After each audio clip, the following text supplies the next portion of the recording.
magaalaa Dirree Dhawaa fudhachuudhaaf obboleettii nyaaddeen siyaasa yaaduu magaalaa Dirree Dhawaa ganda abdii boruutti seenii wareeganii jiranii dhimmi eenyummaadhaa dhimmi lafaa dhimmi daangaa lafa Oromiyaa dhimma siyaasaa ni dursaa jechuudha. Kanaaf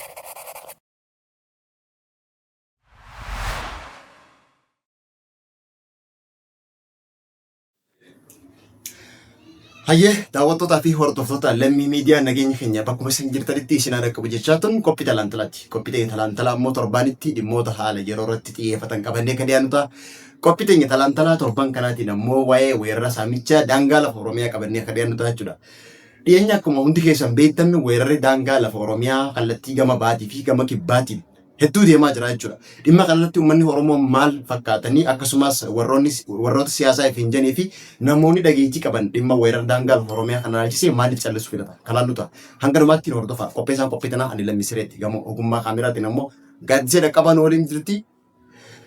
Keessaafuu dhimmi weerara daangaa lafa Oromiyaa gama baatii fi gama kibbaatiin eegale kuni gama bahaatiin weerarri daangaa lafa Oromiyaa godinaalee Harargee lameenii aanaalee hedduu Somaalee yeroo ammaa tanaa fudhachuuf weerara jabaa gaggeessaa jiranii. Dhimma kanarratti ilaalchisee uummanni Oromoo maal fakkaata? Keessaafuu Oromoonni magaalaa Dirree Dhawaatii fi Oromoonni Baha Harargee maal fakkaatan kajoo haala halaallutaa jechuudha.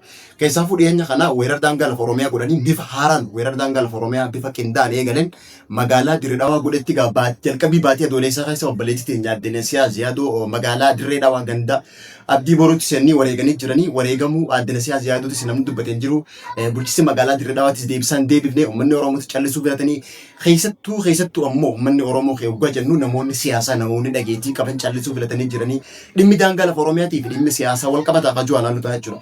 Kanaaf asirratti wanni beekuu qabdan namoonni dhageettii haalaan qabdanis namoonni namoota siyaasaa hin jettanis dhimmi daangaatii fi dhimmi siyaasaa waan adda addaati jechuudha. Kanaaf namni tokko nama siyaasaa ta'uudhaaf biyya qabaachuu qaba, lafa qabaachuu qaba, uummata qabaachuu qaba, aadaa qabaachuu qaba, afaan qabaachuu qaba jechuudha.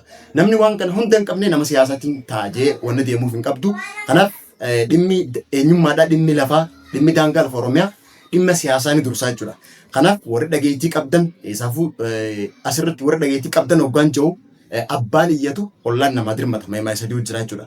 Keessaafuu weerara daangaa lafa Oromiyaa gama bahaa magaalaa Dirree Dhawaa irratti bifa qindaa'aan eegaluu qofa osoo hin ta'in uummata Oromoo ajjeesuu fi qeerraa buqqaasuu bira kutee hamma lubbuu wareegutti ga'ee jira. Hanga magaalaa Dirree Dhawaa fudhachuudhaaf qindoomina haarawaa hooggansi Somaalee kan federaalaa keessa jiranii fi kan naannoo Somaalee hooggananii fi kan magaalaa Dirree Dhawaa keessaafuu itti aanaa kantiibaa magaalaa Dirree Dhawaa maal akka hojjechaa jiru namni beeka. Pirezidaantiin naannoo Somaalee obbo Mustafee Mahammad Umar maal akka dalagaa jiru ni beekan. Hooggansi federaalaa kan paartii biyyaalessaa hoogganu maal akka godhaa jiru ni beekan. Waan kana immoo akeektuu magaalaa Dirree Dhawaa fudhachuudhaaf dhiyoo kana bulchisa magaalaa Dirree Dhawaatti hooggantoonni Somaalee yeroo wal ga'anii suuraa isaa waliin kan agartan kun ni mul'isa jechuudha.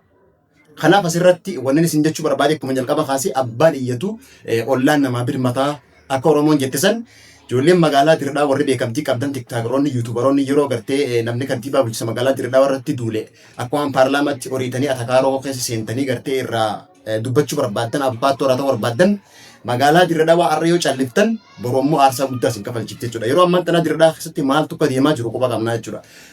Yeroo ammaan tanaa magaalaa Dirree Dhawaa keessa humni addaa Somaalee galgala daangarraan seenee keessaafuu naannoo Saappiyaan bakka adda addaa gandaa abdii boruu akka sochii godhaa jiran agarree jirra jechuudha. Kana jechuun ijoolleen magaalaa Dirree Dhawaa warri beekamtii horattan warri uummanni keenya illee osoo hin beekin hordofu kun gaaf tokko ni yaadadha maal jan seete magaalaan Dirree Dhawaan gurguramnee nutuu keessuma jirraan garre hanga akka re'eetti gurra qabanii gurguran eegaa jechuudha.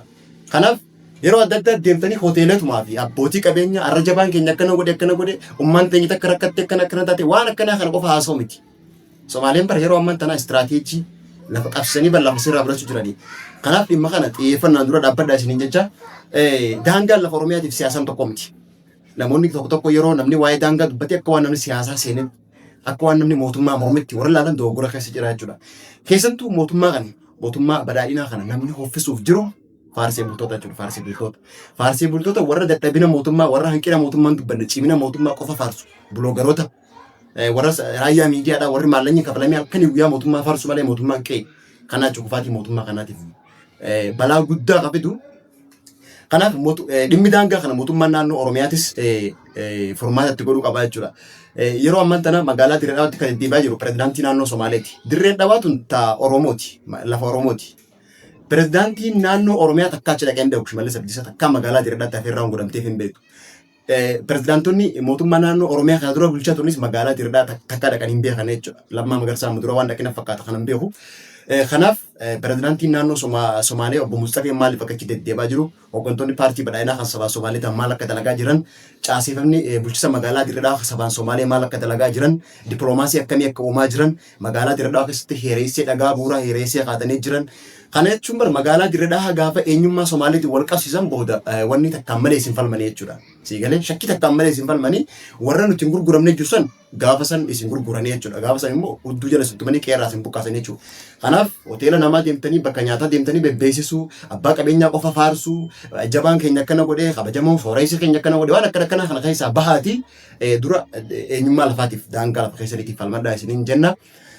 Kabiraa dhimma siyaasaatii fi dhimma daangaa kaniin jee namoonni tokko tokko yeroo namni waa'ee lafaa dubbatu waa'ee daangaa dubbatu akka waan qabsoo akka waan siyaasaa rakkoon qabu namni ilaalcha siyaasaa adda addaa qabaachuu danda'a mana tokko keessattuu namni ilaalcha adda addaa qabaachuu danda'a garuu asirratti fakkeenya tokko kan isinii fudhadhu jira mana tokko keessa taatanii dhimma dhuunfarra wal loltan namni obboleessaaf obboleessin wal lolaa jechuudha garuu gaafa namni ambaa tokko ooyiruu abbaa keetii wasana dhiibee nuti wallolle obboleessa kiyya kana wallolle obboleettii kana wallolle ittanii hin taa'u jechuudha namni wasana yookaan immoo daangaa ooyiruu abbaa isaa hin deebisuudhaaf obboleeyyan mana keessaanii tokkoomne jechuudha.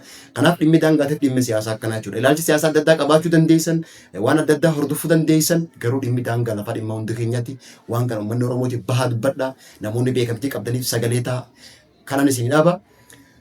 Hayya kabajamtoota daawwattoota hordoftoota lammii miidiyaa tun qophii talaantalaati. Qophii talaantalaatiin ammoo dhimma haala yeroo waa'ee saamicha fi weerara daangaa Oromiyaa irratti yeroo ammaan tana bal'inaan deemaa jiru kana ni kaafne malee hin xumurre torbaan dhufu ammoo bal'inaan akka qabannee dhiyaannu qopheessaan qophii tanaa lammiisereetii gammoogummaa kaameraatiin gaaddisee dhaqqabaan waliin turte hanga dhumaatti waan daawwattaniif galatoomaa isin jechaa turtii gaarii.